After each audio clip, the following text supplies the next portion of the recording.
Black woman. Beautiful, powerful, resilient female of African descent with skin kissed by the sun. Conversation.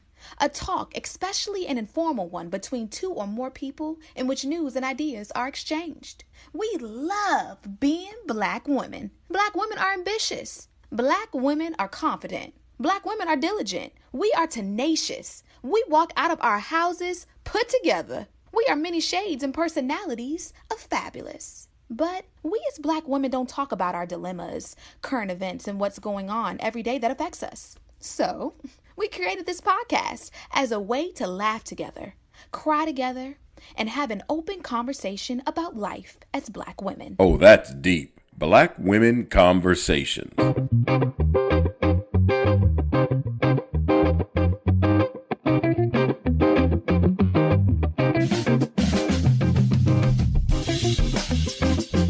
Hey, Nicole.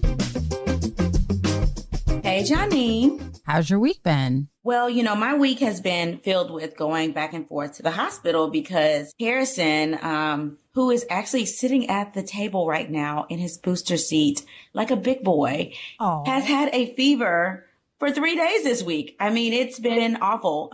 So I have spent, golly, I don't know when, I can't even remember when the dang on fever started because it's ran my entire week. So I've been dealing with that the entire week. And now we're trying to make sure we're arranging long-term care for my grandmother. That is what I've been dealing with. Oh, wow. That's a real thing. I think that you took Harrison to the hospital on Tuesday or Wednesday, if I'm not mistaken. Maybe it was Tuesday or Wednesday. I don't know. I just remember we took him to the hospital. He got antibiotics. He got a COVID test, which he's negative. A lot of people have texted and asked me, does he have, that mucocutaneous inflammatory response syndrome? No, he doesn't have that. He's been tested now for COVID twice. He got tested for influenza A and B, which are basically the two big types of flu. So he's been tested for that twice, and RSV. They're all negative. And his blood cultures, negative. So, it's just he has a low immune system. So sometimes he'll get access to some type of germs and he'll just get a fever. But this is the longest he's had a fever before. Yeah, Harrison so we took him himself. in. He was not himself at all. He didn't stay overnight. He went in and then came back out. And then the next day we had to take him. And it was sort of overnight just because we had to take him so late. But they still didn't find anything. So it's, they were like, oh, just alternate Motrin and Tylenol. And the oncologist on call, didn't understand I was a doctor and was like, oh, people can have, 104, 105 degree fevers. And I was like, I thought 105 was, febrile neutropenia. And she was like, oh, well, it is. I mean, I guess 104 is high too. I'm like, yeah, it is. So then she started talking to me a lot differently after she realized that. But I hate that you have to pull that card. Absolutely. You shouldn't have to pull the healthcare card for somebody to actually talk to you reasonably and not like, oh yeah, I mean, kids can have, fevers. I'm like, well, you're an oncologist and you know that he's been followed for neutropenia and you know that the reason his neutrophil count is higher today is because he's mounting a response. But either way, I digress. I'm glad that Harrison has you as a mom, but you're right. Like, that just sucks. Like, why is it that you have to force people to do their job, right? Especially in healthcare. It's like, if you don't want to do this, I'm sure you're smart enough to do 5,000 other jobs. Find something else that you're more suited to do. A new job. Absolutely. Pick a new one. But he's better now. He's like literally at the table in his chair because he refused to get in the high chair. So when we called the pediatrician, she actually saw him. Was it Friday? Yeah, she actually saw him. I didn't think that she was going to see him because of the whole fever this week. But she's like, well, I mean, he tested negative for COVID. So she got him in. And he got his hepatitis A shot. And then she said, well, get him a booster if he doesn't want to sit in the high chair because you can't keep letting him graze off of food. Meaning, oh, I don't want to sit in my high chair, but here's a fry and you can keep on playing. And oh, here's an orange and you can keep on playing, which is what my mom does. So we got him a booster chair. So why is it? I mean, I have no idea. And I probably don't really need this information, but I'm just curious. Why is that a problem to let kids graze? Because they're not structured, right? They think that they can, one, you don't know how much they're eating. You can't quantify how much they're eating. And then two, you want them to eat in a controlled setting, and learn how to use a fork and a spoon. Oh, got You can't really meet those milestones picking up fries on the go and playing with your, blocks. So I told my mom, see, you hear? No grazing. That makes sense. I mean, now that you put it like that, it makes sense. I understand now. But initially I was like, seems like, he's still active. So eat the fry, wear off the fry, like you run it off a little bit. This is the reason why I'm not a mother, because my child would be so undisciplined and have zero structure. I'd be like, hey, did you eat today? Like, oh my goodness. So Janine, what you been up to this week? So this week I finally watched the Wendy Williams documentary on Lifetime. Have you seen it? No, I have to watch it. Okay, so I'm going to say this. So in my career field, right? Wendy Williams is, love her or hate her, she's undeniably a queen of radio, right? So absolutely, you can't really talk about radio, or you would have a hard time talking about radio and where it is today, especially without giving credit to Wendy Williams, right? And having worked with her in Philadelphia, I just feel like she's amazing, right?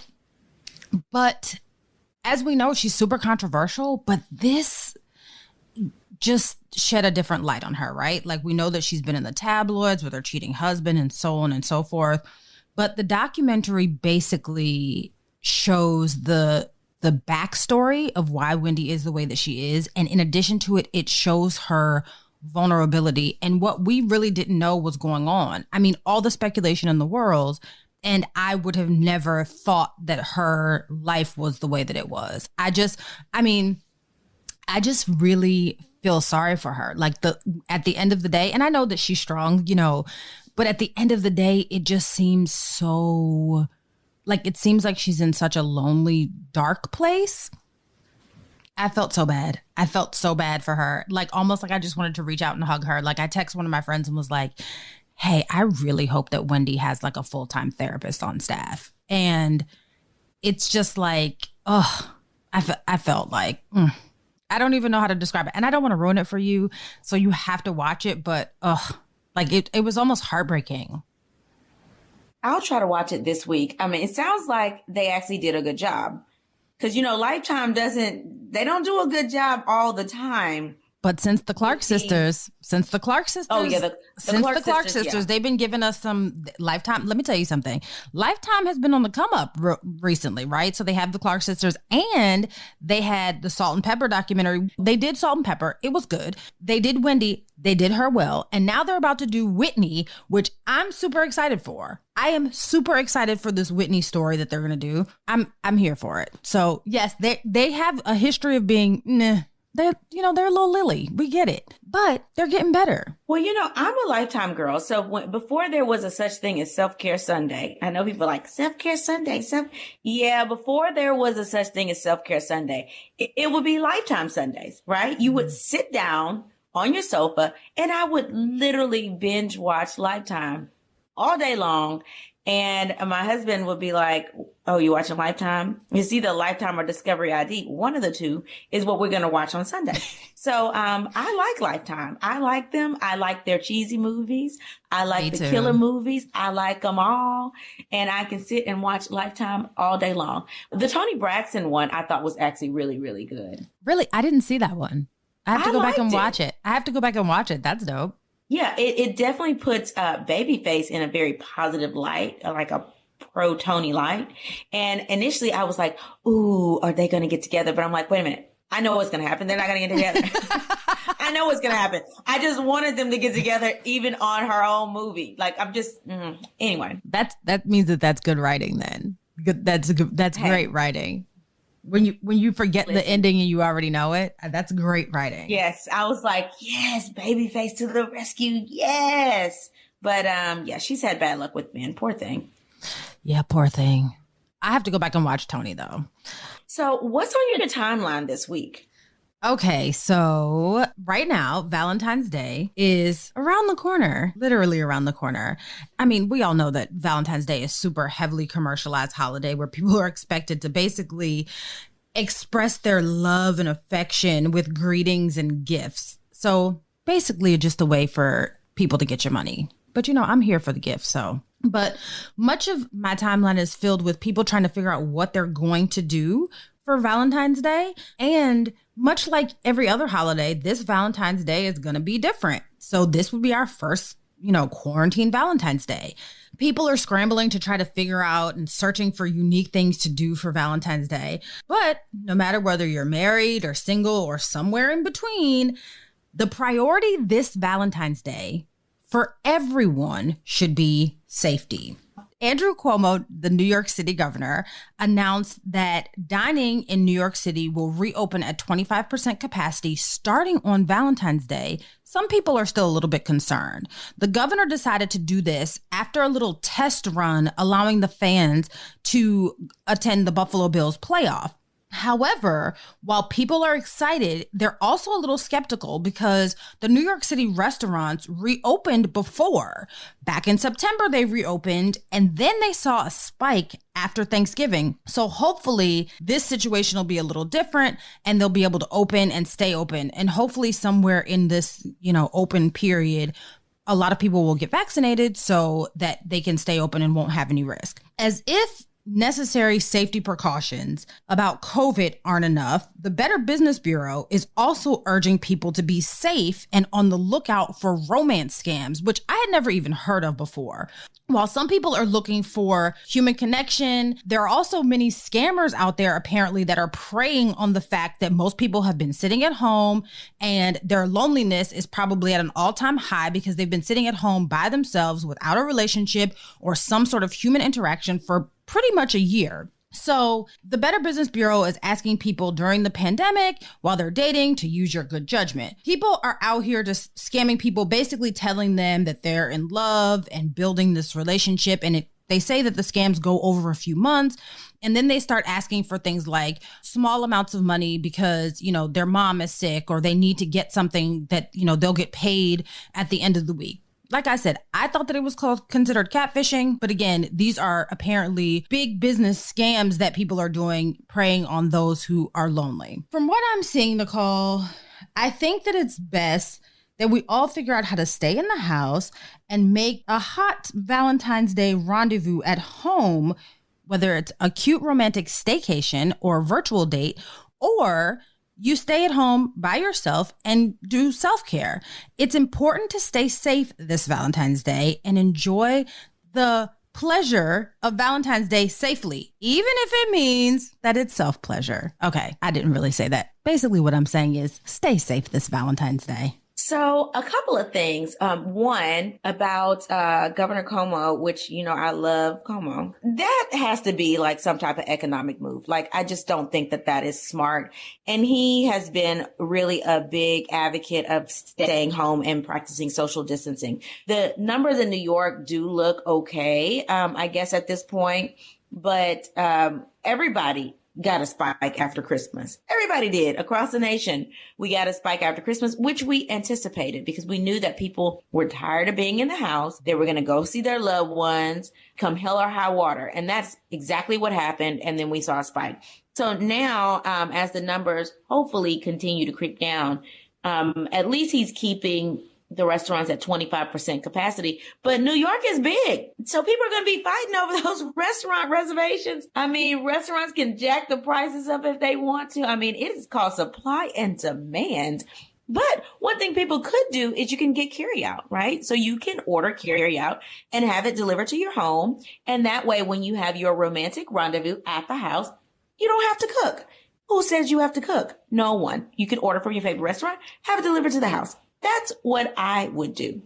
In terms of the whole online scamming, now, y'all know I'm a fan of online dating as well. My husband and I met online. We met on eHarmony, and we dated or we talked for, I want to say 2 months. And that was as a gift from Stacy because she said, you're meeting the wrong type of people. You need to date some other type of people. So basically, my husband and I dated for maybe 2 months before we actually met in person. And so I would tell people, if you want to go online for Valentine's weekend and, chit chat, you're lonely, somebody else could be lonely, that's fine. But make sure before you let these people in your inner space, meaning even share your number, that you find out some details about this person. And then once you talk to them, I would do a background search on them. Yes, Google them, pay for a background search on them before you're meeting them, because you don't know who you're meeting,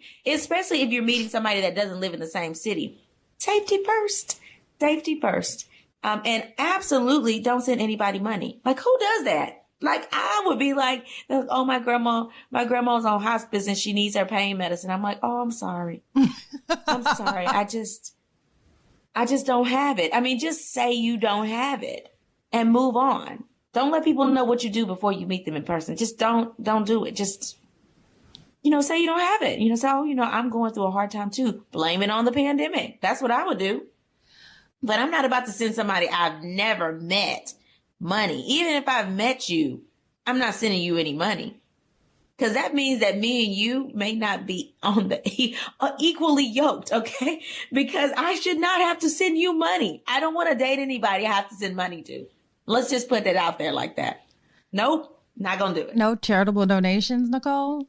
Absolutely not. Absolutely not. Listen, I feel like if a man is ready to date and ready to get married, he needs to have his stuff together. Like, financially, you need to be in an okay place. And I'm not saying that you have to be rich or you would have to make 6 figures. I'm not saying that, but you need to be fiscally responsible. So what happens if it's like, a random, government worker who is, well, let me not say government worker. What happens if it's a random, like, business owner and he's struggling during the pandemic with his business and he's keeping things afloat and he randomly, like, you all have been chit-chatting for a few months now. Like, y'all are homies, right?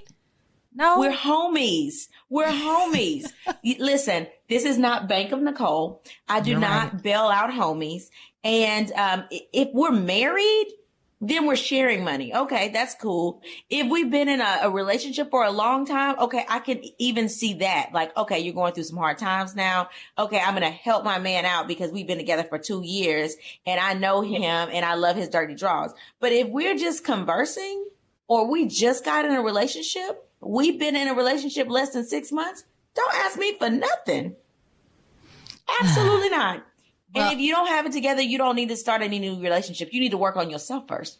Work on yourself first. How about that? I do agree with that. I'm just interested in how these scams actually work, right? Like, we've seen the 90-Day Fiance. We've seen catfish. We know that people are out here scamming, but how is it that in 2021, people are still getting scammed? Because people are lonely. People are lonely. People are lonely. And people all the time I say, you know what? People just want to hear that they look pretty and you love them. Like, that's really what they want to hear. Well, and if you have somebody that's told you that, you might be like, oh, you know what? But he loves me.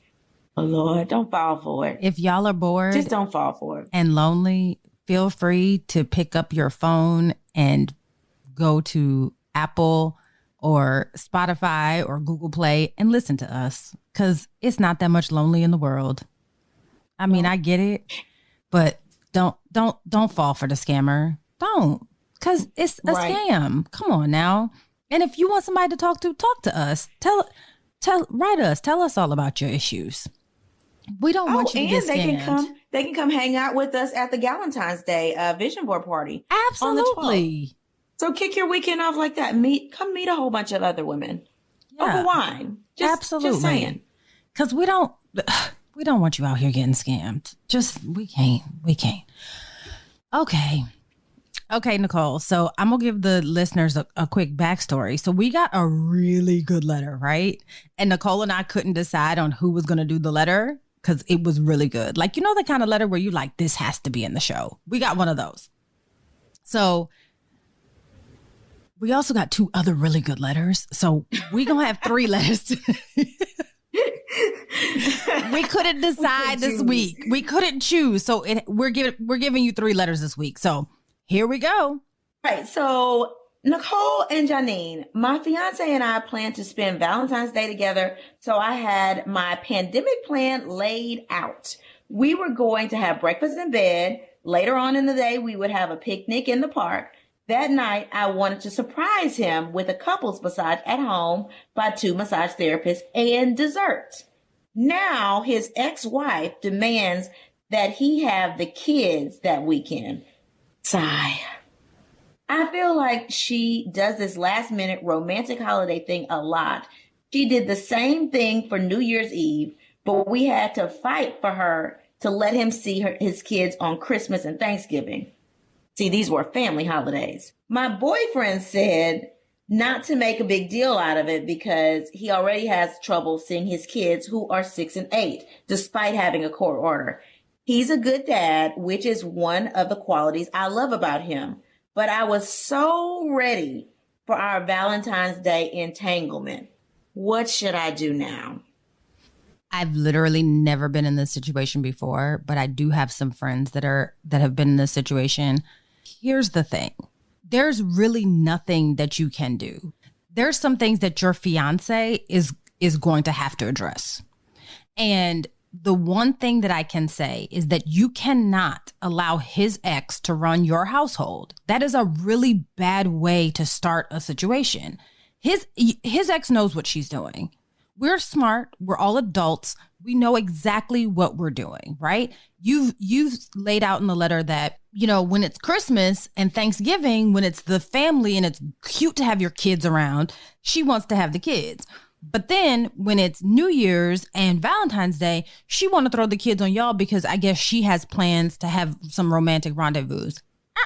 This is not how things are going to go. You're going to lay out some plans and you're going to lay out some days that your fiance is going to have his kids, some holidays, and then you're going to lay out some holidays that your fiance's ex is going to have the kids. Because what you're going to do is you work with your fiance because he's going to have to be the one to give this information because you are not going to give this woman the time of day to even know that she's causing these kinds of issues in your home, right? So what you're going to do is you're going to sit down with your fiance, you're going to lay out a plan and have him relay said plan to his ex. And once the plan is laid out, that's the plan that you're going to abide by. And if she decides that she don't want to have the kids on, whatever the next romantic holiday is, well, then too bad. Find a babysitter, take them to your mama's house, do something, but the kid's not coming over here because we've laid out this plan. And what you're not going to do is keep on disrespecting my household because you want to do what it is that you want to do. That's not about to happen. So girl, let me tell you something. Take the kids this Valentine's Day because you know what? That's what you're going to do. Put the kids to bed early, take you a good nap in the middle of the day and wake up and remind him why the kids don't need to be here the next Valentine's Day. You're going to take the kids because we love the kids because they're his kids. We're going to take the kids. But what we're going to do is make sure that this does not happen again. Like I said, take you a good nap in the middle of the day and wake up and put it on them when them kids are asleep. Don't let this happen again. Don't let that woman run your household and let her do what it is that she wants to do within the confines of having her children with her on the next romantic holiday. That's all I'm saying. What you think, Nicole? Agree. A couple of things though. Yes, I do think that they should all sit down and decide, hey, these are the holidays we're going to have the kids and these are the holidays that you're going to have the children. And I think that it needs to be written out and planned, put on a calendar so that everybody can be on the same page about the holidays. Now, I don't know what the arrangements are for him seeing the kids, because it sounds like he has trouble seeing his kids anyway, which may mean you may need to get your attorney involved because I see the courts are already involved. So if she is not giving your kids to you on the times you're supposed to have them, then you may want to get your attorney back involved so that you can get that enforced. I would also enforce the holiday schedule as well, because if the courts are involved, that means to me, it probably has gotten a little bit messy over the years. So that is what I would do. For this holiday, I would definitely take them because you don't want the kids to feel like they're not wanted, like especially if this ex-wife, you know how we can be as women. If she's already dropped in the kid's ear, oh, you're going to be with your daddy this weekend. And then all of a sudden daddy doesn't show up. Then daddy looks like the bad guy. So I would definitely have him take the kids this weekend. But you have some options even with the kids this weekend. Okay, here are your options. Okay. One, you can hire a babysitter for that day. Okay. Who says the kids have to be at your house all 3 days on the weekend? No, pick your day, whatever time slot you have, hire a babysitter, have a babysitter come in, or take them to his mama's house or your mama's house and have the kids go over there. And I'm pretty sure if you are a fiance, the kids are used to being around you and your family. So see if the kids can go to somebody else's house that is COVID free and stay there for a day, or have a babysitter that's also COVID free come in. And if you go to care.com, there are like COVID free screenings, meaning these babysitters have to put like how often they check their temperatures and what their symptoms have been to guarantee that they're COVID free. So that is an option if you're like, you know what, we can forego the breakfast in bed and the picnic, but we still want to do something for dinner that night. Have a babysitter come in. Or they are your second option. They are 6 and 8. They should be in bed by 8:30. So put them to bed, and then you have a late night rendezvous. So you can still have the masseuse come over, and you can still get your personal massages. You can still do some romantic dinner in the bed, and you can just have a late overnight rendezvous. That would be an option, and it probably would be what I would do this Valentine's Day. So don't give up all your Valentine's Day plans. Just scoot them back towards the latter half of the night after the kids go to bed. But that means the kids need to go to bed. Ain't none of that, oh, it's the weekend, I'm going to stay up until 11 or 12 o'clock. Oh, no. You're going to bed. You may have put a little bit of Benadryl in that milk that you give them with dinner. But they're going to bed. 8:30, put them to bed. 6 and 8, oh, yeah, they can go to bed. I'm a firm believer in kids need discipline, and kids should have a bedtime. I mean, you shouldn't even, if you look at Harrison at 8 o'clock, you know, he's about to go to bed at 30 minutes. We don't even have to say it. He's like rubbing his eyes. He'll lay his head on the floor. We're like, oh, but it must be 8 o'clock, because he goes to bed like clockwork at 8:30. All kids need to do that. I agree. Okay. So I have another one. So this one says, hi, friends. I feel like I've known you all forever, even though I've never actually met you. Hey, friend. I need your advice. I feel like I already know what you're going to say, but I just want you all to touch and agree with me. Okay, so here it is. Please don't judge. I'm an introvert. I don't really like partying or going out. Well, as an introvert, I often date online. Well, the past year, it's almost like a dating spree. I figured, why not, since I'm already stuck in the house? Well, after months of dating, I met a really nice guy.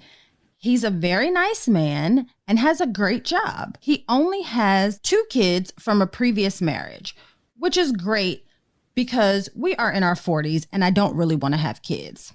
He's been extremely consistent. He's understanding, and we've discussed our potential future together. While we often talk about seeing each other and we often use Google Duo, we've never actually met in person. While I know I have strong feelings for him, I'm willing to wait for both of our safety. That's where the issue comes in. Recently, he asked me if we could finally meet and have our first in-person date on Valentine's Day. He even offered to have it at his place. While I would really like to finally meet him in person, I still don't feel like it's safe to meet because, the pandemic is still going on, and I'm a little bit nervous, especially hearing about these new strains of COVID. I don't really understand what the rush is since we live very close to each other. I guess my question is, should I take him up on his offer, or should I go with my gut and tell him that I don't feel comfortable meeting up just yet? I don't want to ruin the possibilities of meeting him at all, but I do want to stay safe. Please help me and tell me if I'm being crazy, Antoinette. Antoinette, you being crazy, girl. Hey, girl. Hey, friend. I think she's been a little crazy. If you've talked to this person for a number of months and now he wants to meet you in person on a Valentine's Day weekend because he's probably like, oh, she's going to expect for me to ask her to be my Valentine. Then you turn him down? Girl, bye. I think that, now I wouldn't go to his house. Let's start there. I wouldn't go to his house. If you've never been with him in person, don't go to his house. And I'm not saying that he's not real. Obviously, you've met him on Google Duo or Meetup, one of the two. And, you know that he's real. You probably Googled his job. If he has a good job, that means that you probably can find him online. So you know that he's real. You've probably seen pictures of his children. You probably know where he lives already. So I still would not meet him in person the first time, because when you're in somebody else's space, they control the environment. They control the flow of the situation. And you don't want somebody you're meeting for the very first time to control the flow of the situation. We don't know him. You've talked to him, you've chatted with him, but you don't know this man. So I would not go to his house. Plus, there's COVID, right? Now, what I would do is tell him your fears. Hey, the pandemic has me afraid. Can we both get COVID tested? I mean, that's the thing. Get COVID tested. And I would meet him somewhere outside. So you could always meet him in the park or meet him at an outdoor a restaurant that has outdoor seating that day. So that's what I would do. But I would try to meet him in person. I mean, it's been months and, you know, it's Valentine's Day. And so you want a Valentine. Let him, you know, smooth over you a little bit. That's what I say.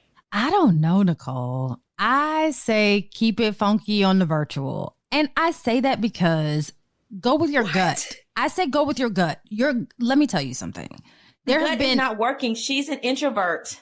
Okay, listen. There have been a number of times that I've been like, oh, maybe I shouldn't do this. And I don't go with my gut. And it 90% of the time doesn't go well. There are a couple of red flags to me. The first red flag is that why is it such a rush, like she said, to meet on Valentine's Day? You trying to give me this quarantine peen? Like, what are you doing?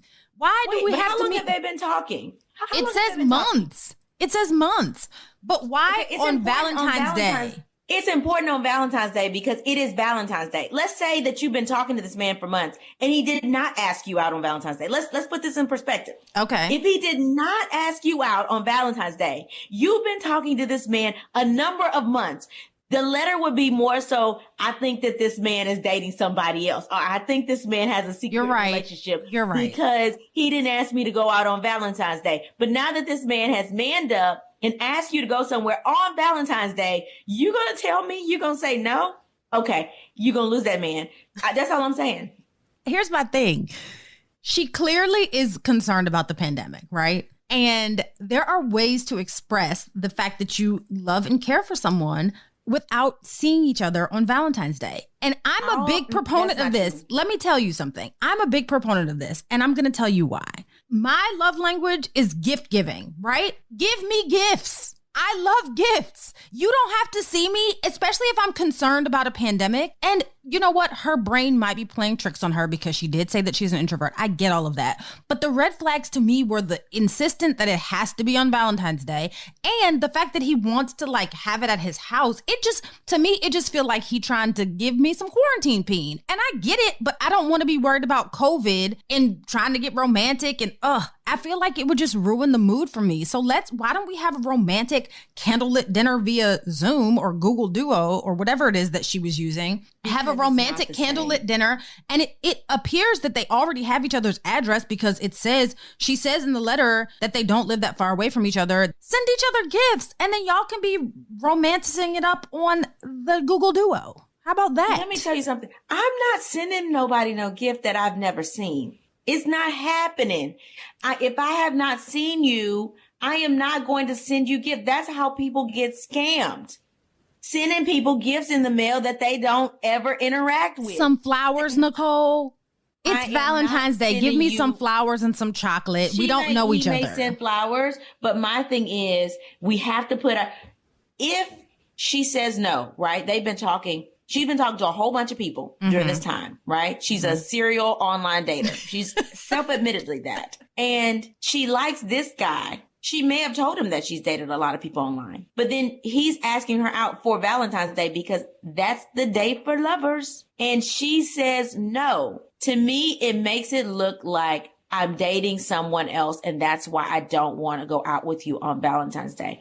I think that she can express her concern about COVID and not being in an indoor place such as his home without turning him down. There are safer ways to do this. Even if they just met briefly, and she can say, I'm really afraid of COVID. So how about we meet briefly? Maybe we take a walk in the park, get to know each other that way. And then we can go home and do a virtual, meetup because I'm afraid of COVID. She needs to communicate with this man and tell him what her fears are. But her not seeing him at all, they can't meet up in the park with a mask on at all. They can't see each other 6 feet apart and say, hey, and then put a mask on and give each other a hug at all? Give me a break. She's in her 40s and lonely? Doesn't sound like she's ever been married, doesn't have any kids. So how long you gonna do the same thing and expect a different result? And this pandemic could last for a really long time. We're a year in right now. So what happens if we're another year in? You think this man's going to just sit and wait and just chat with you online and look at your face? He can't see the rest of your body? He don't know what you look like from the neck down? Girl, bye. You better. Listen, you don't have to go to his house, and I'm telling you not to go to his house. I would not make my first acquaintance with somebody in their home because they control the situation. So I will repeat again, don't go to this man's house.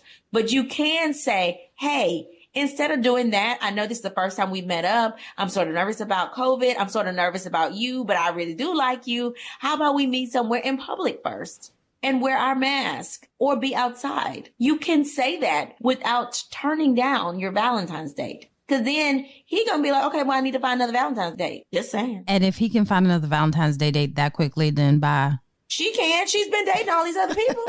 No Nicole, one has to. Maybe she just likes to date. If you're not married and you're not in a serious relationship, by all means, you should date multiple people. Absolutely, you should date multiple people. If until they put a ring on it, you can date whoever you want to date. Same thing for him. Okay, fine, Nicole. I think here's the thing. I get what you're saying, but in my mind, it just seemed like a red flag to me that he wants to have it specifically on Valentine's Day. Like, that's the first day that we meet. That's interesting. A little bit cliche as well. That is not interesting. That is not interesting because, like I said, at his house, Nicole, it sounds like he's just trying to get some. Listen, everybody trying to get some. It's Valentine's Day. It is Valentine's Day. Okay. If you're not trying to get some on Valentine's Day, then you don't need a Valentine. Okay. Everybody is trying to get some on Valentine's Day. Let's be real. The male heterosexual mind when it comes to women are always trying to get some. They will try to get some if you allow them to try to get some. If you even suggest getting some, all of a sudden, if they didn't have an interest in trying to get some, guess what? Now they're trying to get some. So none of this is surprising. Okay. But you can control the narrative by saying, you know what? Pump your brakes, homeboy. I know you're trying to get some, but let's just meet in a public area. I really do like you, but I don't want to move too fast. Communication is key. Okay. Then I guess that they're going to go out on a date and he's going to go get some from somewhere else. No, not necessarily. Maybe he will be if he's the man that she thinks he is, he will be content with just the interaction with them. I mean, just because a man is trying to get some and then they don't get some doesn't mean they're like, oh, I'm not going to have anything to do with you. I mean, she's been talking to this man for a number of months. So obviously he's not just going to be like, oh, if I don't get some in this time period, then I'm done. And if he is like that, okay, screw him. You date somebody else anyway. Oh, I wonder what she's going to do. Antoinette, write us back, please. And let us know what you decided to do. Because let us know. Whew, I'm just curious. But I'm with Nicole. The one thing that we do agree on is don't go to this man's house. Nope, don't do it. We the internet can be deceiving. I know that you talked to him on Google Duo, but be safe. That's the safety measure that you take. Do not go to this man's house. I repeat, do not go to this man's house. Okay? Thank you. Okay, Nicole, you have another letter? Yes, I do. The last letter reads, Nicole and Janine, my new husband and I just got married in October of 2020. So I was excited about our first Valentine's Day coming up this weekend. However, his parents are trying to visit for Valentine's Day. My husband, Barry, doesn't understand why I'm so annoyed about it. WTF. Please tell me I'm not being ridiculous and that my annoyance at them and him is reasonable. Wait, what? Okay, this letter has layers. It was quick, but it caught me off guard. Jesus. And I knew that the letter was coming, so I don't even know why it caught me off guard. First of all, you all are newlyweds. You're still newlyweds, right? So everyone should respect the fact that you all are newlyweds, including your in-laws. It is very important that you all spend this Valentine's Day the way that you want to spend it. Safely, of course, but not with your in-laws. Girl, let me tell you something. I get it. I love my mother-in-law, love her to death, but I don't want to hang out with her on Valentine's Day unless it's like during the day, you have a cute little Valentine's Day brunch or whatever. But then you got to go. You got to go back. And it said in-laws. So maybe my suggestion to you is if they really need to have some sort of, if Valentine's Day is really important to them for whatever reason, who knows what the reason is, have a cute little brunch for them, cute little brunch, and then send them back home. Because guess what? They can spend Valentine's Day together. And when you send them home, guarantee that they stay there. Set up a cute little situation for them so that they want to spend Valentine's Day with each other and not with you and your new husband. Girl, this should be the time that you and your new husband start working on making some babies if those are what you want. Not spending time with your in-laws. Let me tell you what you tell your husband, okay? As Nicole said, everybody is trying to get some on Valentine's Day. So this is what you tell your husband. Give him a little sneak peek of what he could get on Valentine's Day if his parents do not come to visit. And maybe he will do the heavy lifting for you and get his parents to stay home. That's my suggestion. But girl, what we're not about to do is spend Valentine's Day with our in-laws, especially not Valentine's evening with our in-laws. We love them. We appreciate them. We will do anything for them. But, in-laws don't really set the mood for getting it, okay? Now, I'll say she said the in-laws want to come visit. To me, that means that they're coming from afar. Like they have to take a road trip or a flight to come there. So it may be difficult to have them there in the morning and then send them home in the evening if that's the case.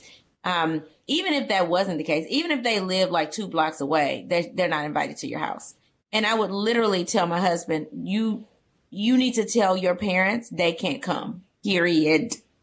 They cannot come, not this weekend. They can come any other weekend. Because guess what? Even if they're coming and they're like going to go out by themselves that night and you guys are going to do whatever you need to do that night and you only spend the day with them, you don't want to entertain that weekend. And I know like when in-laws come, you're trying to impress and you are like a brand new wife. So they're looking at you like, is your house clean? What you cooking? How hospitable are you? Yeah, no, I don't have time for that.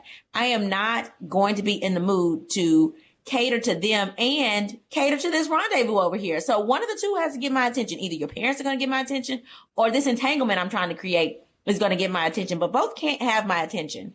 So you're going to have to choose which one gets my attention. And you better choose right. So I would tell him, no, your parents can't come. Just period. Cannot come. And I would explain to him that, hey, on family holidays, your family can come. We can talk about which side of the family comes. But on these romantic holidays, it's off limits. Like, go ahead and set that groundwork now. My husband, when we first got married, had issues with boundaries and like telling his family no. He had to learn real quick because I had to have a fit. And then after that, he learned. What was your fit like? You showed your tail, Nicole? I showed my butt. I sure did. I went off. I think I even like packed a bag and told him I was leaving because if he didn't get that he was team me, then there's no need for me to be here. He got on the right foot. Like Nicole said, tell him that it's me or them. And don't put it like that because that doesn't sound really nice. But basically, you either want this on Valentine's Day or you want to hang out with your parents. Now, if you pick hanging out with your parents, then we have some bigger issues. We got a big issue because you're supposed to leave to cleave. Say it again, Nicole. Leave to cleave. Leave to cleave. He needs to get with it. And they need to respect the boundaries of your household. Okay, so Janine, what did you learn new this week? Okay, so I learned a couple of things new. One I got from the Daily Dot, and it's some safe ways to celebrate Valentine's Day. So it had, and I'll post this, it had a couple of like cute things, and a couple of them were like going for a romantic walk or hike. So for Antoinette, who wrote us earlier, maybe you take Nicole's advice and go for a romantic hike or walk with your new boo. Having a movie night inside of a pillow fort. They said you could, if you have the means, rent out a theater or a restaurant. And now it's actually not that expensive to rent out the AMC theaters. So you can rent out the theater. I think they allow you to have like 20 people in there if that's something that you want to do, or it could just be you and your honey. They said that you can convert your home into a spa-like experience. That sounds super relaxing and something like I would love to do. Just, convert your home into a spa-like experience. And then they said converting your kitchen into a sweet shop. I'm all for that too, baking some sweet treats. And then also on this article for Vice, and I know, Nicole, you and I have talked about this before, and I think that we need to do an episode on this, but this is something that it made me kind of chuckle, that people are really devoid of touch, and subsequently ASMR gifts are at an all-time high.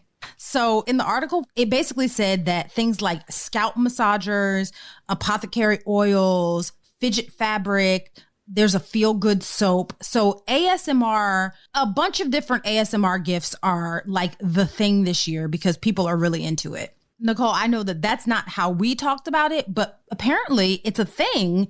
ASMR is a huge thing now because people are missing like physical touch. So they want to be stimulated. Interesting, right? Oh, ASMR. You know what? To each his own. Whatever makes you feel good, whatever makes you be able to get out of bed one leg at a time is what you should do. So, yes, I am all for making sure you are doing things that make yourself happy. So, hey, I'm all for it. I'm all for it. Why did you say ASMR like that? Because y'all, it's just a lot going on. Like people in these videos and like chewing carrots and like just the sounds, like the auditory sounds. I'm just like, oh, it's so annoying. So I learned something. This is sort of kind of funny. So if your heart has been broken recently, well, you can celebrate Valentine's Day a little differently. At the San Antonio Zoo, you can pay $5 and name a cockroach after your ex and watch it get eaten by a bird, reptile, or mammal at the quote, cry me a cockroach, end quote, event on Valentine's Day. If you're extra pissed at them, you can pay $20 and name a frozen rat after your ex and watch it be eaten by a reptile instead. The best part is that you don't have to be there to do it. The event will be streamed on Facebook Live. You have until 6 p.m. Eastern on February 13th to sign up, and proceeds will go to expanding the jaguar habitat with an overhead catwalk. Whatever marketing genius came up with this is hats off to you, because I think that that's amazing. A frozen rat, though? I just think that that's nasty. I just think that that's nasty. I'm so here for it. I am so here for it. I thought to myself, this is something Texans would do. Of course, we're going to think about like naming our exes after rats and like letting snakes eat them. Like, really, though? I just cringe I don't like reptiles. I don't like rats. I don't like any of that. So for me to watch that live on Facebook, no. Mm-mm. But they do say the names. They tell you the name of each one of these either cockroaches or rats that are getting fed. But you can only give the first name, but the name nonetheless. I don't know, Nicole. Maybe it's my sick and twisted head, but I'm here for it. I am here for it. I am. Nicole, that is like a way of getting back at your ex that is so unique. It's just like, it gives me like warm and fuzzies inside. That's just me. Yeah, it would be a little bit better if you recorded it and then sent your ex the snippet of like him getting eaten. Now that I could see, but I'm not giving my exes really any time of day. I'm just not. You're not about to get my $20. I'm just saying it's going for a good cause. It is going for a good cause. We do need the jaguars to have habitats, but no. I'm going to get me a mimosa with that $20 on Valentine's Day. Okay? That's what I'm going to do. So our motivational moment comes from Kendrick Lamar. And I quote, "I love myself." That's it. I love this quote because this is what Valentine's Day should be about, right? So ladies, you can't love someone else unless you love yourself. Until we meet again. pray, work, slay. And show off your melanated excellence. Bye. Oh, That's Deep, Black Women Conversations is produced by Nicole Lee Plenty and Janine Brunson Johnson. Executive producer, Ken Johnson.